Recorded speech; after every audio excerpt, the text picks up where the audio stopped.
Imagine meeting God stranded on the road, and the problem is that the equipment he bought to fulfill an assignment is parking him on the road. God is bleeding on this matter.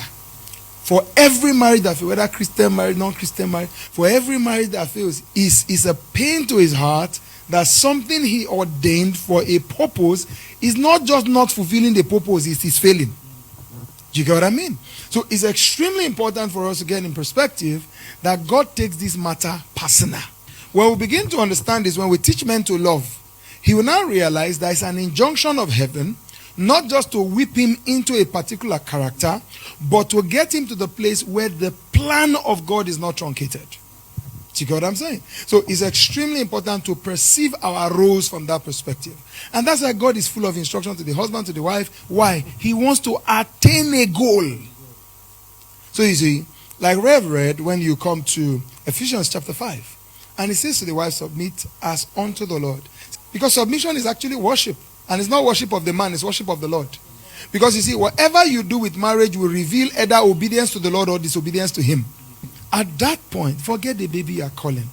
When you turn to him, you must see him within the context of what God asks you to see him as. And that's the same thing the man must do.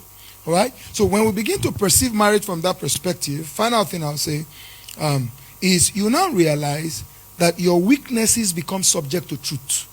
Because what your weaknesses does is to actually undermine God's instruction. Oh, so you look at him and everything comes to your mind is, what does he really think he is? You see, that's a weakness, asking a question. Just like the serpent asked Eve, did God really say? You see, that's when to turn to yourself. Go to the front of the mirror and say, the man I'm thinking about is actually my husband. And the Bible says that I should submit to him as unto the Lord.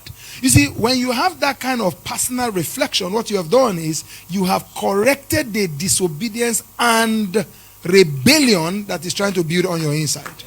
So we must come to the point where we perceive our husbands as wives from the perspective that God intends.